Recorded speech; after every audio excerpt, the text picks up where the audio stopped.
Saya seorang penakut, tapi saya selalu penasaran dengan cerita misteri. Banyak tempat menyimpan cerita, beberapa di antaranya cerita angker.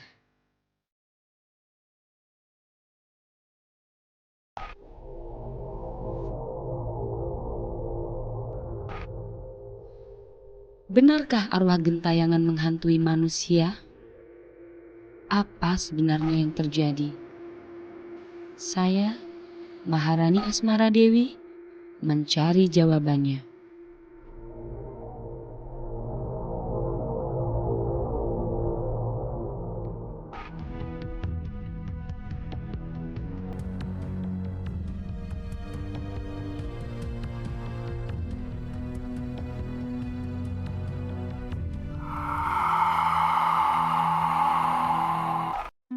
Dari Jakarta saya jam 12, kurang lebih sekitar jam 2-an lah. Melintas itu, ternyata perempuan ada ikut mobil saya, perempuan. Jadi itu sosok perempuan yang bagaimana? Pakai baju merah. Dia nunduk, kepalanya nunduk, nggak lihat ke depan. 8, 9, 10. Karena mobil kerasa berat. Pas saya lihat spion, ternyata ada yang kaki, ada yang apa ya, kaki yang ukel-ukelan lah gitu kan. Kira-kira di kilometer 90, saya melihat ya sosok kayak laki-laki, posisinya di belakang tamu nomor 1, dia posisinya lagi ruku gitu, kayak orang ruku gitu. Salam ya Allah, bisa mengawasa polisi yang drama pangwakeun lawangna pangwakeun kontina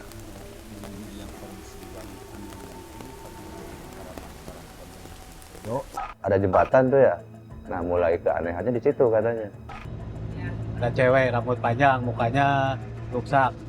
Nah, kerajaan jin di situ banyak komunitas jin, komunitas makhluk halus. Ya memang faktanya kalau nekat kerja pas maghrib itu udah berhenti dulu lah gitu. Pasti ada aja.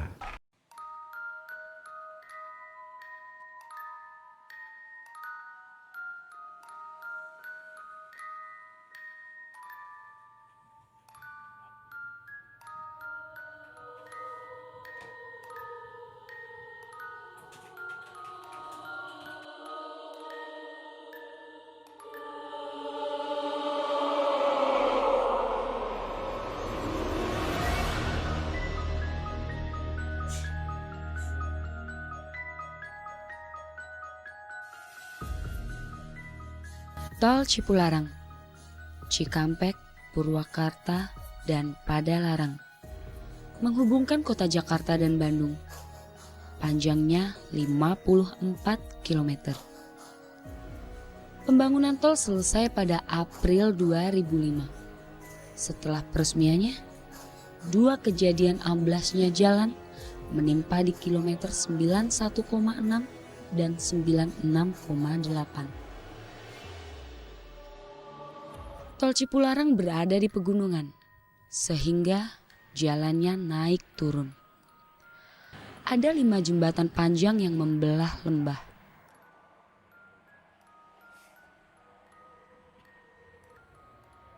Beberapa kecelakaan di Tol Cipularang mengakibatkan jatuhnya korban jiwa. Sebut saja kecelakaan tunggal yang menimpa mobil rombongan keluarga penyanyi Saipul Jamil di kilometer 97 pada 3 September 2011. Istri Saipul Jamil, Virginia Anggraini, tewas seketika. Lokasi kecelakaan di jalan berbelok dan menurun.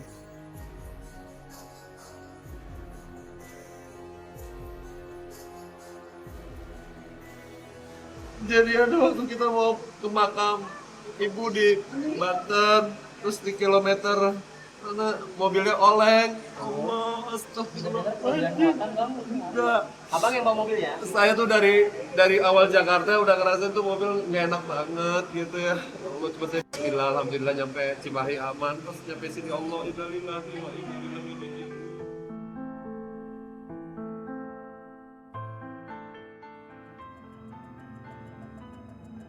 Hanya 4 hari berselang, kecelakaan maut terjadi lagi. Jaraknya hanya 4 km dari lokasi kecelakaan Saipul Jamil. 6 orang tewas, 3 luka-luka.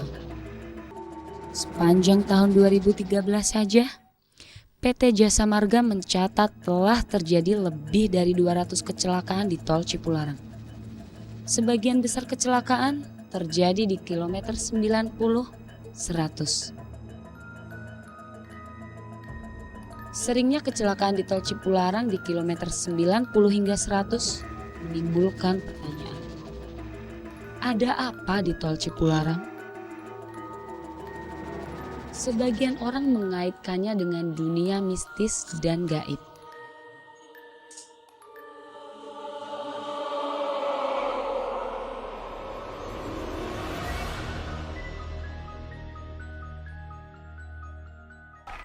Penampakan hantu atau makhluk diceritakan dalam berbagai versi.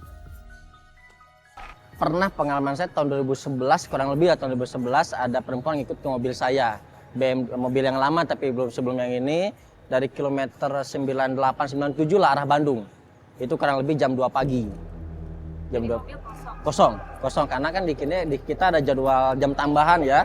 Dari Jakarta saya jam 12 kurang lebih sekitar jam 2-an lah melintas itu. Dan perempuan ada ikut mobil saya, perempuan. Pakai baju merah. Dia nunduk, kepalanya nunduk, nggak lihat ke depan. 8-9-10. Karena mobil kerasa berat. Pas saya lihat spion ternyata ada yang kaki yang ukel-ukelan lah gitu kan. Gitu. Enggak, bukan kayak yang gini nih di mobil itu. Gitu. Nah, gitu. Dia nunduk. Cuma rambut panjang. Pas keluar dari pom bensin sini, rest area sini, kira-kira mobil udah melaju 6 kiloan lah. 6 kiloan, kira-kira di kilometer 90. Saya melihat ya sosok kayak laki-laki, posisinya di belakang tamu nomor 1. Dia posisinya lagi ruku gitu, kayak orang ruku gitu. Mukanya menghadap ke jalan, mukanya menghadap ke kaca gitu, kelihatan jelas gitu. Banyaknya kejadian aneh yang dialami pengguna jalan tol Cipularang dikaitkan dengan keberadaan Gunung Hejo yang diyakini sebagai tempat pertemuan Prabu Siliwangi, Kian Santang, Kiai Haji, Ki Buyut Sepuh, dan Raden Surya Kencana. Dari berbagai sumber yang saya temui, mereka meyakini adanya perasaan lain saat melewati wilayah tersebut. Perasaan takut dan was-was. Saya sama istri sama mertua lagi on the way dari Jakarta ke Bandung. Tiba-tiba ada kayak sosok gede gitu hitam nyebrang dan kepala dan pundaknya tuh kelihatan bayangannya tuh di billboardnya gitu. Sempet kaget lepas gas tapi langsung digas lagi karena daripada direm dibanding ntar bisa ada apa-apa daripada mobilnya kenapa-kenapa.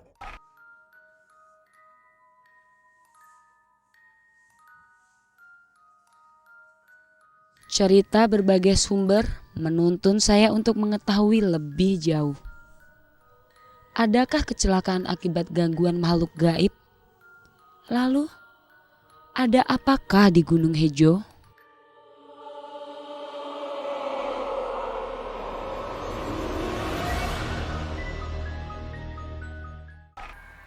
Kok ini patung-patung ini kok seperti yang saya lihat, gaib-gaib yang seperti saya lihat. Ya, ada gaib yang seperti kodok, ada beberapa kerak-kerak ya di situ. Dari identitas apa wujud-wujud patung itu kok seperti gaib-gaib yang ada di situ. Nah. Berbekal data riset tentang tol Cipularang kilometer 90 hingga 100, saya memulai perjalanan menuju tol Cipularang. Rasa penasaran mendorong saya mencari informasi langsung di lokasi seputar kejadian kecelakaan serta peristiwa lain.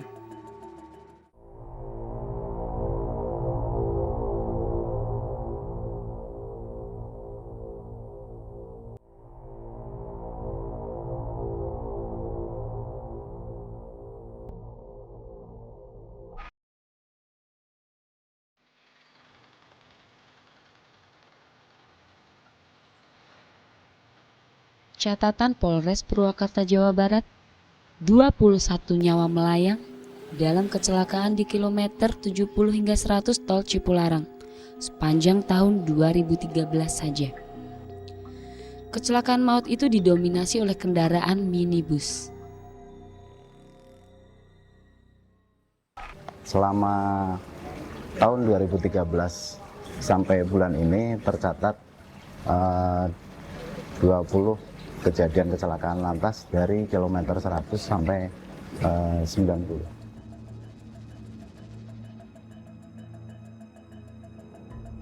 Catatan pihak Jasa Marga lebih panjang lagi.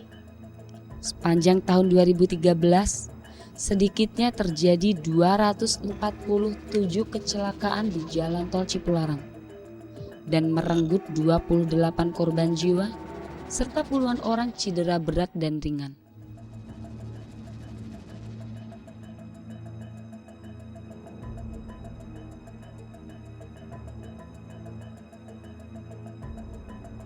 Saat melintas tol Cipularang, mata saya tertarik melihat jajaran patung-patung kecil di pinggir jalan tol kilometer 90 hingga 100.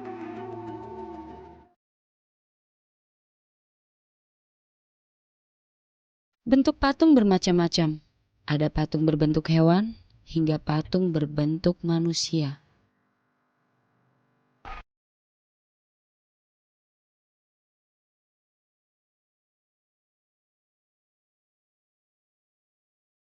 Saya yakin ada maksud dan tujuan tertentu atas peletakan patung-patung ini. Tapi apa maksudnya? Dan siapa yang menaruhnya? Di kilometer 99400 tol Cipularang, saya melihat ada patung kepala singa di sini.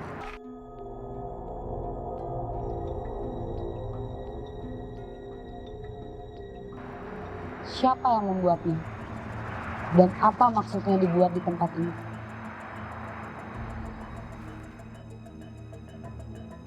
Untuk menjawab rasa penasaran, saya mendatangi salah satu perusahaan kontraktor pembangunan tol Cipularang. Ini yang saya sempat dengar juga bahwa itu patung singa menjadi hal-hal yang berbau mistis. Tapi sebetulnya itu adalah kreasi dari tim PT Nindya Karya saat itu. Keberadaan patung-patung kecil ditanggapi berbeda oleh pengguna jalan. Kalau gambaran saya nih, kalau gambaran saya gitu, itu tandanya aja udah beda-beda antara patung yang satu dengan yang lain, jaraknya udah beda gitu. Ini mukanya muka kayak semacam macan harimau, yang ini kayak semacam buta. Itu kan simbol-simbol juga gitu. Satu patung kepala singa terbuat dari pahatan batu besar yang konon sulit dipindahkan. Sehingga demi alasan artistik, batu besar dipahat menjadi patung.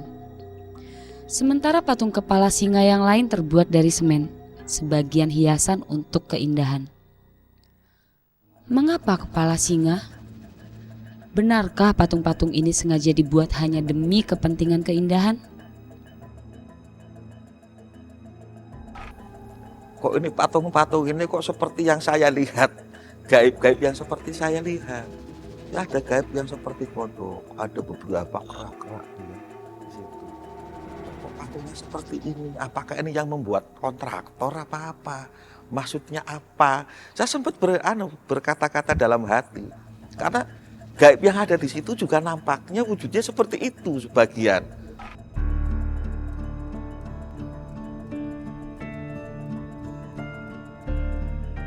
Pembangunan jalan tol Cipularang yang membelah daerah perbukitan dan lembah memaksa kontraktor menyatukan bukit dan lembah. Beton penyangga tol Cipularang tepat berada di atas lembah yang tingginya sekitar 100 meter. Angin sering bertiup kencang di sini sehingga membahayakan pengendara dari Bandung ke Jakarta.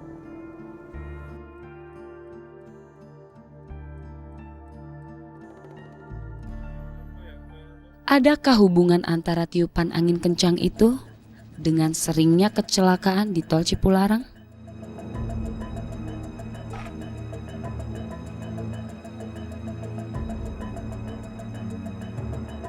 Pasca kecelakaan mobil Saipul Jamil, ada cerita mistis yang berkembang dan menyebar di dunia maya. Seperti foto penampakan sosok hantu wanita di dalam mobil. Warga sekitar yakin tol Cipularang membelah tempat-tempat yang dianggap keramat sehingga mengganggu kehidupan dunia lain.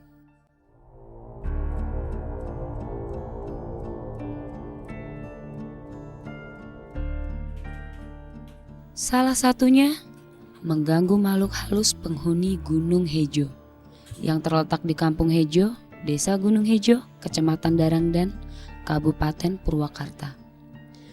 Bukit dengan pepohonan rimbun berusia ratusan tahun ini diyakini sebagai petilasan orang-orang suci, tempat pertemuan Prabu Siliwangi dan Kian Santang.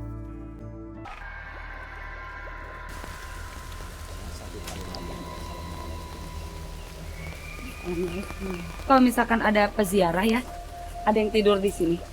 Ada yang tidur, ada yang enggak.